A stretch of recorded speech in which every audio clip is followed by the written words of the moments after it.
passive income businesses that work without you. Ijaga jaga jaga ini jaga yam. They taught you that making money requires working. Every dollar in requires an hour out. That is a lie. In the next few minutes, I'll show you 6 systems that prove it, ordered from lowest to highest investment. The most profitable one is also the most boring. You've walked past it hundreds of times, but never thought you could own one. Stay until the end. Business 1. Rental arbitrage. Imagine charging someone to sleep in a place that isn't yours, without buying it, without a bank loan, without your name on any deed. Sounds illegal. It's not. It's called rental arbitrage. Find a well-located apartment, tourist area, city center, near an airport. Rent it like anyone else would. Sign a normal contract. Pay monthly rent. But before you sign, ask the owner one thing: written permission to sublet on short-term platforms.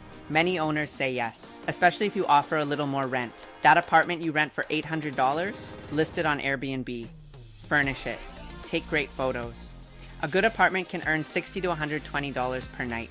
Book 20 nights a month. That's $1,200 to $2,400 in revenue. Your rent is $800. The difference is yours. Investment to start, $5,000 to $15,000. Deposit, first month. Furnishing. That's it. When one apartment works, you replicate it. The system you built works for the next one. And the 10th. There are operators managing 30 units like this, without owning a single one, generating $30,000 per month. How? Systems. Dynamic pricing software adjusts your rates. Automated messages handle every guest. Smart locks manage check-ins. Cleaning teams come and go on schedule. The apartment runs itself. But maybe you don't have $10,000 to start. No problem. The next business starts with 0. Business 2. Print on demand. Jaga jaka jaka jana jaka. There are people making money right now from a t-shirt they designed 2 years ago. They don't remember it until they see the notification on their phone. That's an asset working on its own. No warehouse, no inventory, no packing on a Saturday night. It's called print on demand. You create a design, a phrase, an illustration, a concept. You upload it to a platform. Printful, Printify, Merch by Amazon. When someone orders, they print it, they pack it, they ship it. You don't touch the product. You just see the money come in. Investment to start? 0 if you can design. A few $100s if you hire a designer. Profit margins between 70% and 90%. But here's the mistake that kills this business: trying to sell to everyone. A t-shirt for moms doesn't speak to anyone.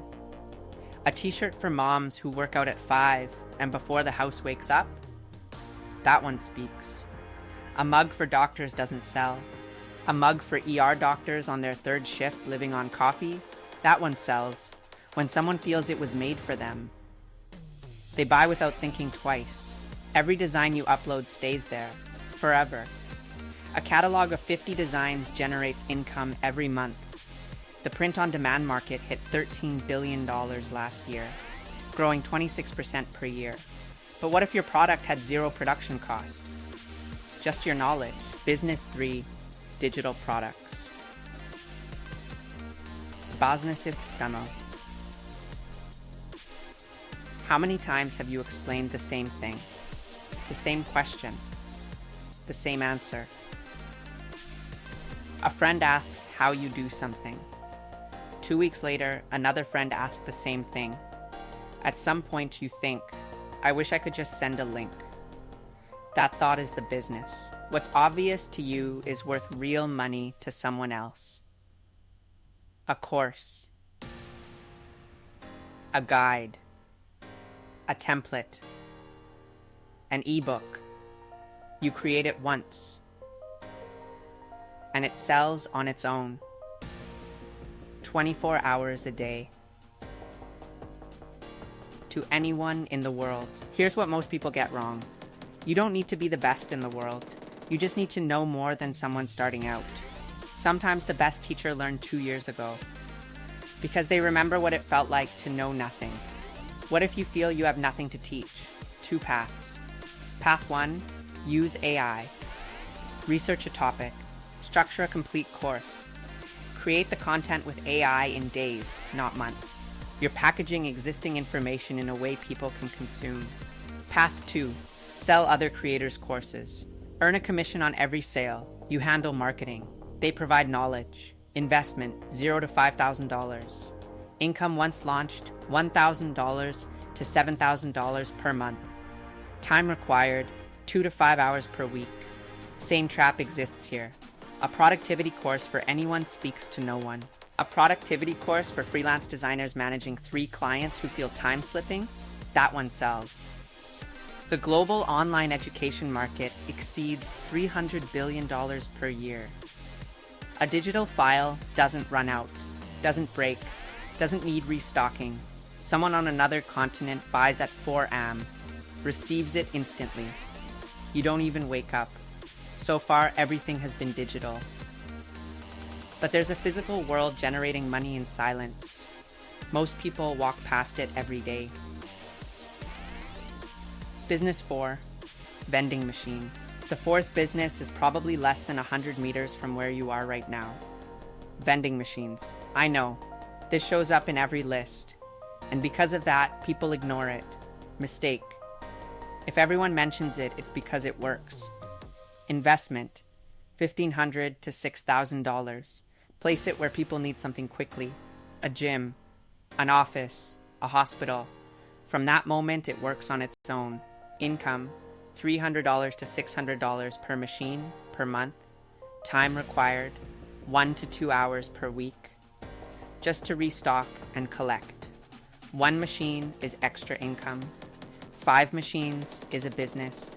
10 machines is an operation. There's an operator who built a $300,000 per year business from this, working 4 hours per week, not per day, per week. Modern systems report everything in real time. What's running out, how much money is inside, all from your phone. The machine reports to you. But what if your machine sold something everyone needs every single day? Business 5, Laundromats. Jagagi animasi pabas running in Jade hard. Some businesses make you fall in love instantly. Sexy, modern, exciting. Most of them fail. Boring businesses have something in common. They've worked for decades without making noise. Laundromats. That place you've walked past 1,000 times. Never has an owner inside. Works at any hour. When was the last time a laundromat closed for lack of customers? Exactly. Clothes always get dirty. In an economic crisis. In a pandemic. That's called indestructible demand. Investment. $200,000 to $600,000. Not for everyone. But the numbers justify the conversation. Income, $5,000 to $30,000 per month. Time required, 4 to 15 hours per week. There are owners managing multiple laundromats from their phone, without being inside any of them. Modern laundromats run on card payment systems, with remote monitoring apps, showing in real time which machines are running, how much money came in today, with automatic alerts before problems get expensive. The customer arrives, loads their clothes, pays, waits, leaves. The machine does everything. You're just the owner. The laundromat industry generates $5 billion per year in the US alone. Now we've reached the last one, the most boring of all, and the most powerful. Business 6, self-storage, metal buildings, roll-up doors, padlocks. Nothing glamorous. Nothing that draws attention. And yet, it has the highest income ceiling on this list and requires the least time. Self-storage. People have things, too many things. Things from a move, a divorce, a closed business, an inheritance. Those things need a place. You give them that place. They pay you every month to keep it. Investment, $1.5 million or more, the highest on this list. Serious capital. But listen to what's on the other side. Time required, less than 2 hours per week. The customer finds a unit online, pays automatically, signs the contract digitally, accesses their unit with a code, If they don't pay, the system applies the late fee. If they still don't pay, the system escalates. You don't call anyone. You don't chase anyone. No inventory. The customer brings their own things. No employees needed for small facilities. Metal walls and doors. Not much can go wrong. But here's what makes this a recurring income machine. The average customer keeps their unit for over 14 months. 14 months of automatic payment from one customer who signed once. You're not chasing new customers every month. The ones who come, stay. The self-storage industry generates over $40 billion per year in the US. For more than a decade, one of the best performing real estate sectors. Not because it's exciting, because it works. Always. The lesson. 6 businesses. None are glamorous. None promise overnight riches. All require work at the beginning, but all have something most income sources don't. A system that keeps working when you're not there. Right now, while you watch this. There's a storage unit charging rent. A laundromat with machines spinning. A vending machine serving someone on a night shift. A t-shirt being bought without its creator awake. A course being sold at 4 am on another continent. An apartment welcoming guests with automatic check-in. The question isn't which is best, it's which one you can start. With what you have today, this week. Before this becomes another good intention that never started. If you found this useful, hit subscribe. Tell us in the comments what you do right now.